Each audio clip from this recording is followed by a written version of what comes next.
Sir నమస్కారం sir. నమస్తే. Sir 'TLV Prasad' గారు అంటే film director, Tollywood film director. అంతకుముందు సినిమాలు తీసేవారు 90స్ టైమ్‌లో.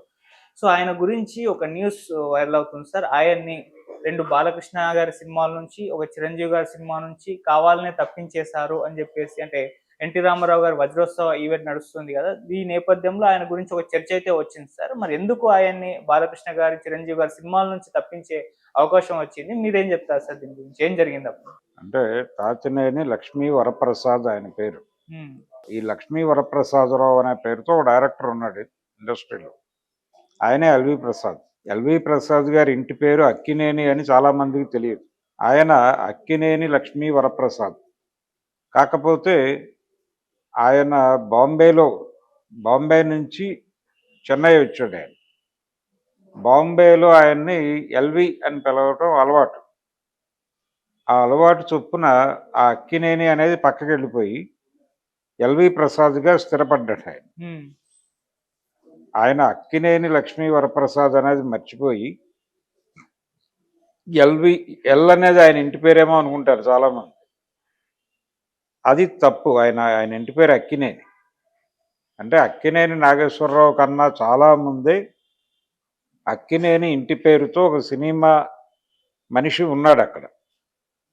పైగా ఆయన డైరెక్షన్లో నాగేశ్వరరావు గారు చాలా సినిమాలు నటించాడు ఎల్వి ప్రసాద్ గారి డైరెక్షన్లో. ఇలా ఈ లక్ష్మీ వరప్రసాదరావు అనే పేరు ఈ తాతినేని టిఎల్వి ప్రసాద్కి పెట్టడం వెనకాల ఈ టిఎల్వి ప్రసాద్ గారి తండ్రి గారు తాతినేని ప్రకాశ్రావు. ఆయన ఎల్వి ప్రసాద్ గారి దగ్గర అసిస్టెంట్. ఎల్వి ప్రసాద్ గారి ద్వారానే సినిమాల్లోకి ప్రవేశించాడు ఆయన. ఎన్టీఆర్ కంటే కొంచెం ముందు జరిగింది అది. ఈయన కమ్యూనిస్ట్ పార్టీతో ఉండేవాడు. తాతినేని ప్రకాశ్రావు గారు కమ్యూనిస్ట్ పార్టీ రాజకీయాలతో ఉన్నాడు ఆయన. కృష్ణా జిల్లా కపిలేశ్వరపురం వారి గ్రామం. కపిలేశ్వరపురంలో చాలామంది ఆ రోజుల్లో కమ్యూనిస్టు ఉద్యమాల పట్ల ఒక కొంత డ్రైవ్ ఉంది అక్కడి నుంచి. అందులో భాగంగా ఈయన కూడా ఆ రోజున కమ్యూనిస్టు రాజకీయాలకి కేంద్రంగా ఉండేది విజయవాడ ఇవన్నీ. ఇలా మొదలైన ప్రయాణం అయింది. ఆ తర్వాత తెలంగాణ సాయుధ రైతాంగ పోరాటం, ఆ పోరాట విరమణ, తర్వాత ప్రజానాట్య మండలిలో ఉన్నటువంటి చాలామంది కళాకారులు ఏం చేయాలో అర్థం కాక సినిమా పరిశ్రమ వైపు డ్రైవ్ అయ్యారు. ఇలా చాలామంది వచ్చారు. కమ్యూనిస్ట్ ఉద్యమం నుంచి ఒక వెల్లువలాగా సినిమా పరిశ్రమలోకి వచ్చిన వాళ్ళు కనిపిస్తారు. అందులో తాతినేని ప్రకాశ్రావు గారు మొదటి తరానికి చెందినవాడు. అదే టైంలో ఆయనతో కలిసి కమ్యూనిస్ట్ ఉద్యమంలో పనిచేసి ఆయనకి అక్కడ సహచరుడే ఆయన కూడా సినిమాల్లోకి వచ్చాడు. ఆయన వీరమాచినేని మధుసూదన్ రావు గారు, మధుసూదన్ రావు అనే పేరుతో అనేక హిట్ సినిమాలు తీశాడు ఆయన. విక్టరీ మధుసూదన్ రావు అంటారు ఆయన. అత్యధిక శతదినోత్సవ చిత్రాలు ఉన్నటువంటి డైరెక్టర్ ఆయన ఇప్పటికీ. కాబట్టి మధుసూదన్ రావు గారు, తాతినేని ప్రకాశ్రావు గారు వీళ్ళందరూ కమ్యూనిస్ట్ ఉద్యమం నుంచి సినిమా పరిశ్రమలోకి వచ్చారు. ఈయన విజయవాడ దుర్గా కళామందిరంలో ఎల్వి ప్రసాద్ గారిని కలిసి ఆయనతో మాట్లాడి, నేను సినిమా రంగంలోకి రావాలనుకుంటున్నాను, మీ దగ్గర పని చేయాలనుకుంటున్నాను అని వెళ్ళాడు అక్కడికి, మెడ్రాస్. వెళ్ళి రిపబ్లిక్ గార్డెన్స్లో ఉండేవాడు ఆయన కూడా. అక్కడే ఒక రూమ్ తీసుకుని అదే రూమ్లో ఎన్టీఆర్ చేరాడు తర్వాత మనదేశం సినిమాకి మెడ్రాస్ వెళ్ళినప్పుడు. ఆయన మనదేశం కోసం ఆడిషన్స్కి ముందు ఫోటోలు పంపించారు. ఆ ఫోటోలు చూసే ఆయన మీద మనసు పడ్డాడు బిఏ సుబ్బారావు గారు. ఏది ఎల్వి ప్రసాద్ గారి ఆఫీస్లో ఎన్టీఆర్ ఫోటోలు చూసి నేను వెతుకుతున్న హీరో ఇతనే అని బిఏ సుబ్బారావు గారు అనుకుని పల్లెటూరు పిల్లలో క్యారెక్టర్కి ఎన్టీఆర్ని ఓకే చేసేసుకున్నాడు మనసులో ఆయన. ఆయన వచ్చి, నువ్వు ఆ సినిమా కంటే అది ఇంకా టైం ఉంది, అది పైగా మామూలు ఏదో క్యారెక్టర్ చేస్తున్నావు అంతే, నా సినిమాలో నేను హీరో క్యారెక్టర్ ఇస్తాను రమ్మని చెప్పి బిఏ సుబ్బారావు గారు ఎన్టీఆర్ని అటువైపు డ్రైవ్ చేశాడు. కానీ అనుకోకుండా వేరే టెక్నికల్ ఇష్యూస్ ఆ సినిమా కొంచెం డిలే అయింది. ఆయన మనదేశం సినిమాలో పోలీస్ పాత్ర ద్వారా ఎంట్రీ ఇచ్చాడు. ఆ సినిమాకి తాతినేని ప్రకాశ్రావు గారు అసిస్టెంటు. ఆ తర్వాత ఆయన తన కమ్యూనిస్టు ఉద్యమ సహచరులతో కలిసి పల్లెటూరు అని ఒక సినిమా తీశాడు, పీపుల్స్ థియేటర్ అనే పేరుతో. ఉమ్, చేసినప్పుడు మా భూమి నాటకం ద్వారా తెలుగు ప్రేక్షకులకి, అంటే రెండు తెలుగు రాష్ట్రాలుగా ఇప్పుడు చెప్పుకుంటున్నాం, అప్పుడు కూడా రెండు తెలుగు రాష్ట్రాలే, నిజాం స్టేటు అలాగే ఆంధ్ర స్టేట్. ఈ రెండు తెలుగు రాష్ట్రాల్లోనూ పాపులర్ అయినటువంటి మా భూమి నాటకం రచయితలు సుంకరా వాసిరెడ్డి వాళ్ళు రాసినటువంటి కథతోనే పల్లెటూరు అనే సినిమా తాతినేని ప్రకాశ్రావు గారు ఆయన డైరెక్ట్ చేసిన మొదటి సినిమా అది. ఓకే. ఆ సినిమాలో ఎన్టీఆర్ హీరో. అలాగే ఎన్టీ రామారావు గారు తన సొంత బ్యానర్ ఉండాలి, నటుడిగా తనకు కొన్ని ఆస్పిరేషన్స్ ఉంటాయి, ఆ కోరికలు తీర్చుకోవటం కోసం ఆయన సొంత బ్యానర్ ప్రారంభించారు, నేషనల్ ఆర్ట్ థియేటర్స్ అనే పేరుతో.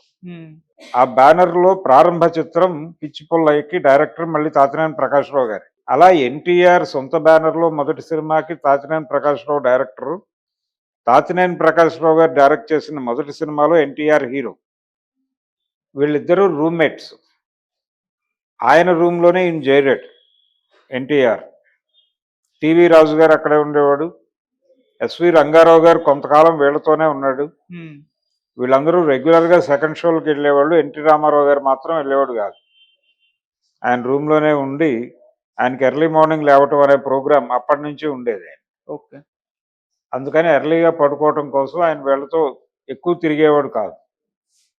ఇలా వాళ్ళ బంధం కొనసాగి ఆయన తీసిన చాలా సినిమాల్లో, అంటే ఆయన సొంత సినిమాలు తీశాడు ప్రకాశ్రావు గారు.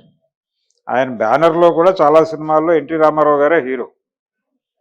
చివరికి తన కుమారుడిని డైరెక్టర్ని చేయాలి అనుకున్నప్పుడు కూడా ఎన్టీ రామారావు గారితో సినిమా చేస్తాను అని అడిగాడు ఈయన, టిఎల్వి ప్రసాద్. ఉమ్, ఎన్టీఆర్ దగ్గరికి వెళ్ళి అడిగాడు, నేను మీతో సినిమా చేయాలనుకుంటున్నాను.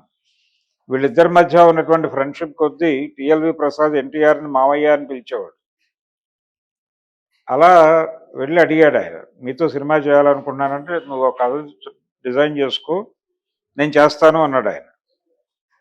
అన్నాడు కానీ ప్రకాశ్రావు గారికి డౌట్ ఉంది, అంటే ఒకేసారి ఎన్టీఆర్ని హ్యాండిల్ చేయగలడా, ముందు అనుభవం కోసం ఒక సినిమా చేయిద్దామని దాసరి గారి దగ్గర ఏదో కథ ఉంటే అది తీసుకుని కుడియడమైతే అనే సినిమా తీయించాడు. ఉమ్, నూతన్ ప్రసాద్ హీరో ఆ సినిమాలో. ఆ సినిమా బాగా ఆడింది. వీడు ఒక సినిమా తీసాడు, అది బాగానే ఆడింది, ఇప్పుడు కాన్ఫిడెన్స్ వచ్చింది నాకు, మీరు డేట్స్ ఇస్తే సినిమా చేస్తాం అని ఎన్టీఆర్తో డేట్స్ ఇప్పించాడు ఆయన ప్రకాశ్రావు గారు.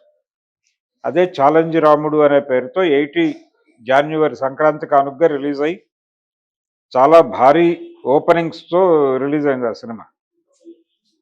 అలాంటి ఛాలెంజ్ రాముడు డైరెక్ట్ చేసినటువంటి డైరెక్టర్గా టిఎల్వి ప్రసాద్కి ఇండస్ట్రీలో ఒక బిగ్ డైరెక్టర్గా ప్రమోషన్ దొరికింది.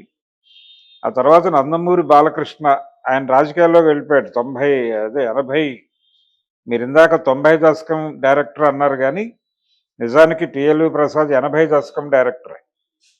80 జాన్యువరిలో రిలీజ్ అయింది ఆ సినిమా ఛాలెంజ్ రాముడు. ఉమ్, ఛాలెంజ్ రాముడు రిలీజ్ అయిన తర్వాత నెక్స్ట్ ఇయర్ నుంచి రామారావు గారి ఆయన సినిమాలకు డేట్లు ఇవ్వడం తగ్గించి 82లో టోటల్గా క్లోజ్ చేసి వెళ్ళిపోయాడు. ఈలోపు రాణికాసుల రంగమ్మ అని ఒక సినిమా చేశాడు. చిరంజీవి విలన్ గాను, శ్రీదేవి హీరోయిన్ గాను, అలాగే చిరంజీవి కీలక పాత్రలో టింగు రంగడు అనే ఒక సినిమా చేశాడు వాళ్ళ సొంత బ్యానర్లో. అది కూడా మంచి విజయం సాధించింది ఆ సినిమా. ఉమ్, అలాగే ఏవిఎం బ్యానర్లో నాగు అనే ఒక సినిమా చేశాడు, చిరంజీవి హీరో. ఓకే. అది కూడా బాగా ఆడింది.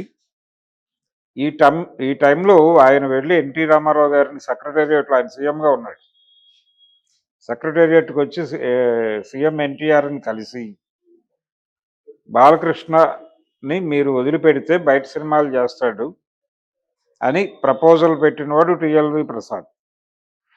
పెట్టి మంగమ్మ గారి మనవడు సినిమా తీసినటువంటి ప్రొడ్యూసర్కి యాక్సెస్ ఆయనే అనుసంధానకర్త. ఎందుకంటే వాళ్ళ బ్యానర్లో మొదటి సినిమాకి ఈయన డైరెక్టర్, ఉమ్, భార్గవ్ ఆర్ట్స్లో. మనిషికో చరిత్ర అనే సినిమాకి టిఎల్వి ప్రసాద్ డైరెక్టరు. అలా ఆయన మన్వాసన అనే రైట్స్ కొని బాలకృష్ణతో చేయాలనుకున్నప్పుడు అనుసంధానం చేసి ఆయన్ని ఇన్ని కలిపాడు. ఆ తర్వాత భార్గవ ఆర్ట్స్లో చాలా హిట్ సినిమాలు చేశాడు బాలకృష్ణ.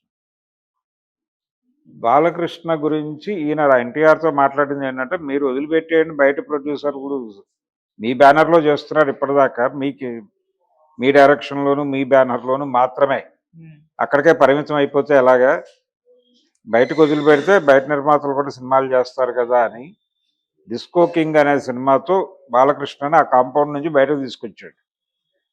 తీసుకొచ్చి ఒక సినిమాకి కాదు, నాకు వరుసగా 3 సినిమాలకు కమిట్ అవ్వాల్సి ఉంటుంది అని చెప్పి అలా బాలకృష్ణతోనూ హిట్ సినిమాలు తీశాడు ఆయన.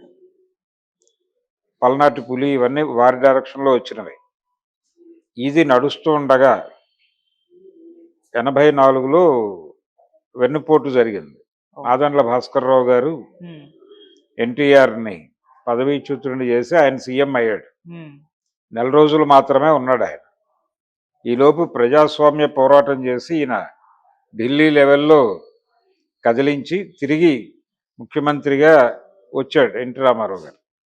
అయితే ఎన్టీఆర్తో ప్రకాష్ రావు గారికి రాజకీయాల్లోకి వచ్చాక కొన్ని భేదాభిప్రాయాలు ఉండేవి.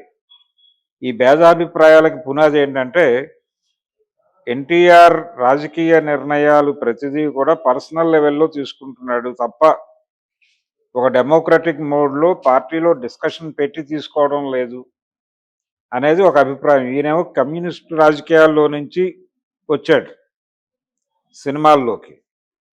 సినిమా ప్రయాణమే నడిచింది వీళ్ళిద్దరి మధ్య. ఎన్టీ రామారావు ఒక దృక్పథం, ఆయనది ఒక దృక్పథం ప్రకాష్ రావు గారు. ఈ దృక్పథాలలో ఉన్నటువంటి భిన్నత్వం వలన ఆయన ప్రతిదీ పార్టీలో డిస్కషన్ చేసి కదా నాయకుడు ప్రకటించాల్సింది అనుకునేవాడు. కానీ ఎన్టీ రామారావు గారు చాలా నిర్ణయాలు సోలోగా తీసుకునేవాడు. తీసుకుని అది మాట్లాడేవాడు.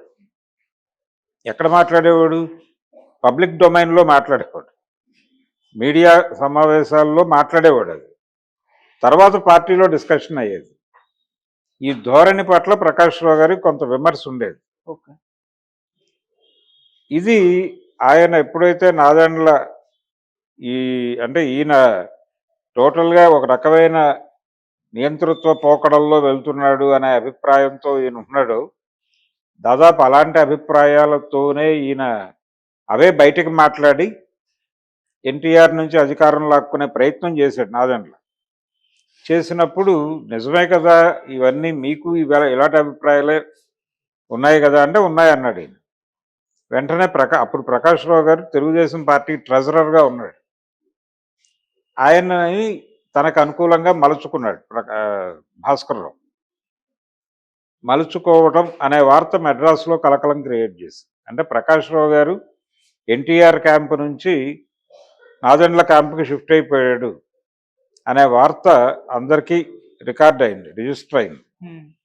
రిజిస్టర్ అయిన తర్వాత పరిశ్రమలో కొంతమంది ఆందోళన, అంటే ఎన్టీ రామారావు గారితో గొడవ పెట్టుకున్నట్టు అవుతుందా టిఎల్వి ప్రసాద్ని పెట్టుకుంటే అనే అనుమానం మొదలైంది.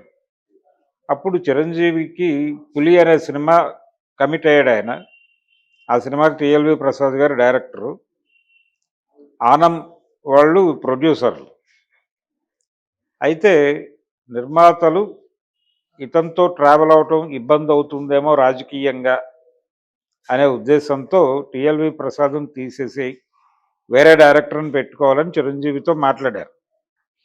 యమకింకరుడు డైరెక్ట్ చేసినటువంటి రాజ్ భరత్కి ఇద్దాము అవకాశం, మీరు ఎలాగో ఇతన్ని తీసేయటం తప్పదు అని చెప్తున్నారు కాబట్టి ఆప్షన్ రాజ్ భరత్ ఉన్నాడు అని చెప్పినప్పుడు ఈ విషయాన్ని టిఎల్వి ప్రసాద్కి కన్వే చేసే బాధ్యత నిర్మాతలు చిరంజీవి మీద పెట్టారు. అప్పుడు చిరంజీవి గారే ఆ బాధ్యత తీసుకుని టిఎల్వి ప్రసాద్ని తన ఇంటికి బ్రేక్ఫాస్ట్కి పిలిచి పొద్దున్నే ఆయనకి టిఫిన్ పెట్టి నెమ్మదిగా విషయం చెప్పాడు. అయ్యా, మిమ్మల్ని మా సినిమా నుంచి తప్పించేశాము, పులి అనే సినిమా రాజ్ భరత్ డైరెక్ట్ చేస్తున్నాడు, మీకు వాళ్ళు ఇచ్చిన అడ్వాన్సులు ఇవన్నీ మర్చిపోండి, అవి రీపే చేయటం లాంటి కార్యక్రమాలు ఏం అక్కర్లేదు, మీరు ఈ సినిమా చేయటం లేదు, ఇది నిర్మాతల మాట, నన్ను కన్వే చేయమన్నారు, నేను చేస్తున్నాను అని చెప్పాడు. ఆయన తప్పుకున్నాడు సీన్లోంచి. అదే టైంలో ఇంకో 2 బాలకృష్ణ ప్రాజెక్టులు సైన్ చేసుకున్నాడు ఆయన. ఇదైనా రెండో రోజు వాళ్ళు కూడా పిలిచారు. పిలిచి అయ్యా మీరు మా ప్రాజెక్టులని డైరెక్ట్ చేయటం లేదు, మిమ్మల్ని తీసేస్తాం, వేరే డైరెక్టర్లతో వెళ్తున్నాం అని.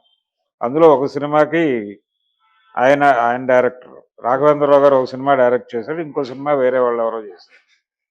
ఇలా ఒకేసారి తెలుగులో ఆయన కమిట్ అయిన సినిమాలన్నీ మాయమైపోయేసరికి టిఎల్వి ప్రసాద్కి ఏం చేయాలో అర్థం కాని పరిస్థితి. ఏమిటి ఇలా జరిగింది అంటే, అదే టైంలో ఈయన బంధువు తాతినేని రామారావు గారు చక్రం తిప్పుతున్నాడు బాంబేలో, బాలీవుడ్లో ఆయన చక్రం తిప్పుతున్నాడు. హిందీ సినిమాలు అంటే తెలుగు రీమేక్ హిందీ సినిమాలన్నీ ఆయనే డైరెక్టర్, జితేంద్ర హీరో. జితేంద్ర జీవితంలో ఆయన కెరియర్ అంత సుదీర్ఘకాలం నడవటానికి కారణం తాతినేని రామారావు గారే. తాతినేని రామారావు గారే జితేంద్రకు అంత సుదీర్ఘ కెరియర్ని ప్రసాదించాడు. తెలుగులో హిట్ అయిన సినిమా అది ఏదైనా సరే ఇమ్మీడియట్గా హిందీలో రీమేక్ చేసేవాడు ఆయన. జితేంద్ర హీరో, ఆ సినిమా హిట్ అయ్యేది. ఇలా తాతినేని రామారావు గారు ఆప్షన్గా కనిపించాడు టిఎల్వి ప్రసాద్కి. కనిపించి వెంటనే ఆయన దగ్గరికి వెళ్ళాడు. వెళ్ళి ఏం జరిగింది అంటే చెప్పాడు, ఇలా జరిగింది అని. తాతినేని రామారావు గారికి కూడా ఎన్టీఆర్తో అనుబంధం ఉంది, అమ్మగోళ సినిమా డైరెక్టర్ ఆయనే. ఇదేంటి ఇలా జరగటం ఏమిటి అని ఆయన కొంచెం ఆలోచించి, సరే ఎనీహౌ నువ్వు బాంబే వచ్చేయాలనుకుంటున్నావు కాబట్టి నీకు నేను అవకాశాలు ఇప్పించగలను, పెద్ద ఇష్యూ కాదు అని ఆయన అభయం ఇచ్చాడు. అభయం తీసుకున్న తర్వాత ఈయన మళ్ళీ వెనక్కి వచ్చి హైదరాబాద్ వచ్చి ఎన్టీఆర్ని కలవాలనుకున్నాడు. ఈ లోపల ఆయన మెడ్రాస్ వస్తున్నాడనే విషయం తెలిసి అక్కడే వెళ్ళి ఎన్టీఆర్ని కలిశాడు. ఎన్టీఆర్ని కలిసి ఏమిటి విషయం అన్నట్టు ఆయన కాజువల్గా, ఆయనకు తెలియదు ఈ గొడవ అంతా. ఓకే, ఏమిటి విషయం అంటే, ఇలా నన్ను వరుసగా తెలుగు ప్రాజెక్టులు అన్నింటిలోంచి పక్కకి గెంటేశారు. గెంటేయటానికి కారణం ప్రకాష్ రావు గారు, మా తండ్రి గారు నాదెండ్ల శిబిరంలోకి మారటం. అది తెలుగు సినిమా నిర్మాతలని ఇబ్బంది పెట్టినటువంటి అంశంగా మారింది. దాంతో వీళ్ళందరూ నన్ను తొలగించేశారు. ఒక చిరంజీవి సినిమా పోయింది, 2 బాలకృష్ణ సినిమాలు పోతున్నాయి. ఇప్పుడు నా పరిస్థితి ఏంటో నాకు అర్థం కాక ఎందుకైనా మంచిదని బాంబే వెళ్ళి తాతినేని రామారావు గారితో మాట్లాడి వచ్చి మిమ్మల్ని ఒకసారి కలుద్దామని వచ్చాను. అంటే మీ ఫాదర్ చేసిన తప్పుకి నిన్ను బాధ్యుడిని చేయటం కరెక్ట్ కాదు, అలా ఎవరైనా అంటే కనుక నాతో మాట్లాడించి నేను కన్విన్స్ చేస్తాను అని చెప్పాడు ఆయన. అయినప్పటికీ ఈయన కొనసాగాలని అనుకోలేదు తెలుగులో. ఎందుకు వచ్చిన గొడవ, ఇన్ని రాజకీయ ఇబ్బందులతో ఇక్కడ ట్రావెల్ అవటం అంటే, ఆయన వారి తండ్రి గారితో కూడా మాట్లాడారు, ప్రకాష్ రావు గారితో కూడా.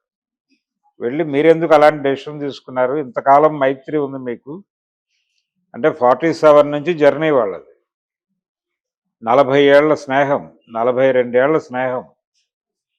ఇంత స్నేహం మీరు అలా ఒక్క నిర్ణయంతో ఎలా తెంచేసుకుంటారు అని అడిగాడు ఈయన వెళ్ళి. అడిగితే నీకు రాజకీయాలు తెలీదు, నువ్వు మాట్లాడక ఈ విషయం అని కోపడ్డట్ట ఆయన.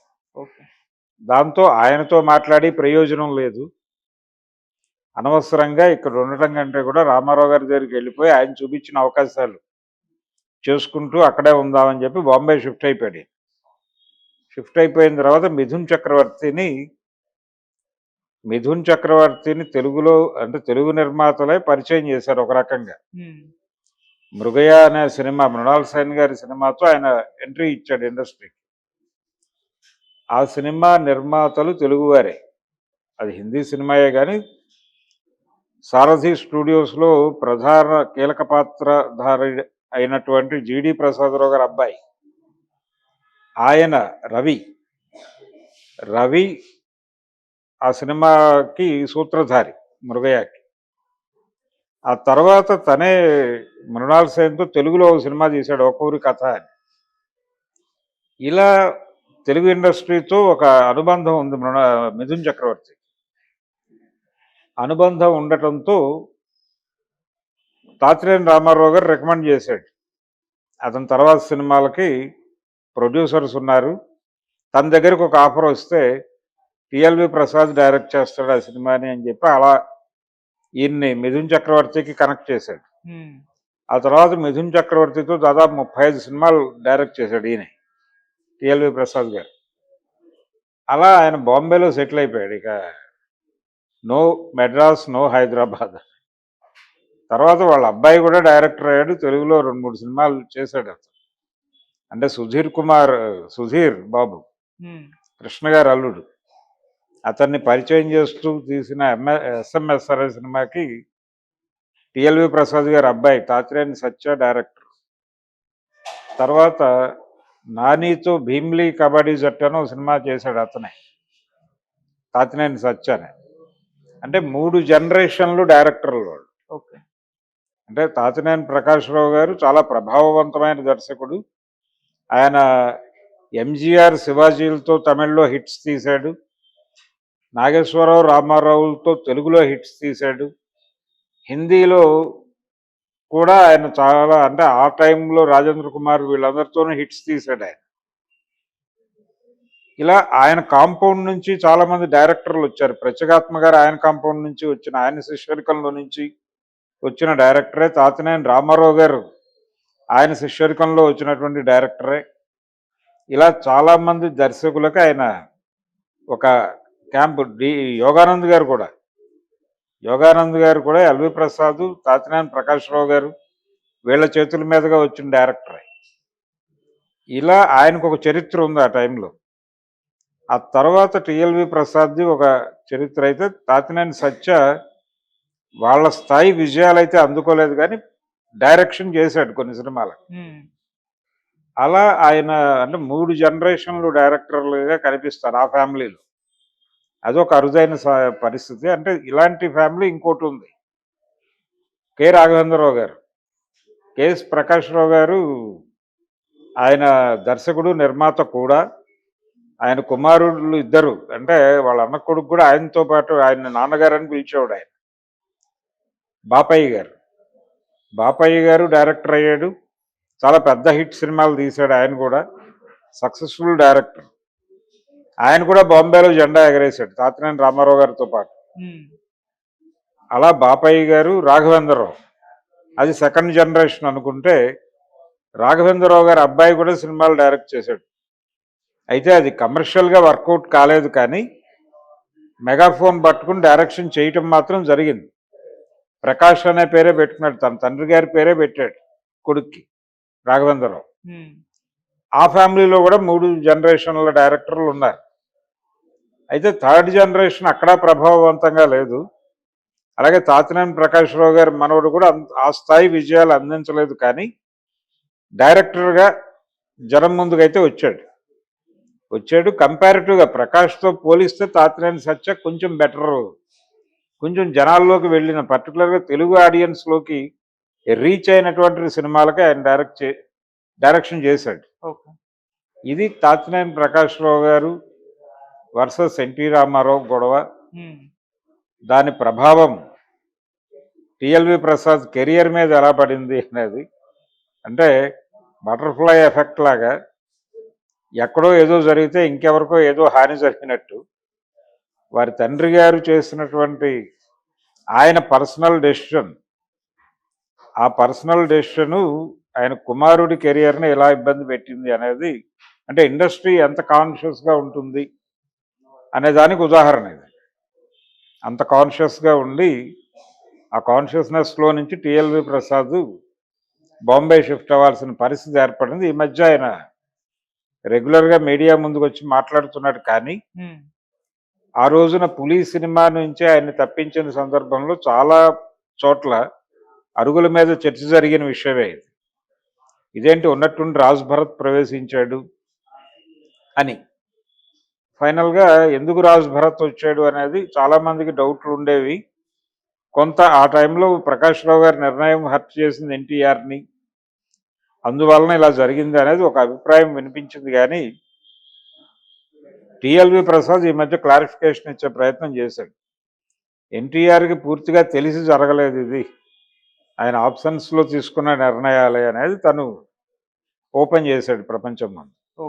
ఇది టోటల్గా, అంటే చిరంజీవి, బాలకృష్ణ సినిమాల నుంచి వాళ్ళకి ఒక రకంగా సక్సెస్ఫుల్ ప్రాజెక్టులు ఇచ్చినటువంటి డైరెక్టరు తప్పుకోవాల్సినటువంటి పరిస్థితి ఏర్పడటానికి కారణాలు ఇవి.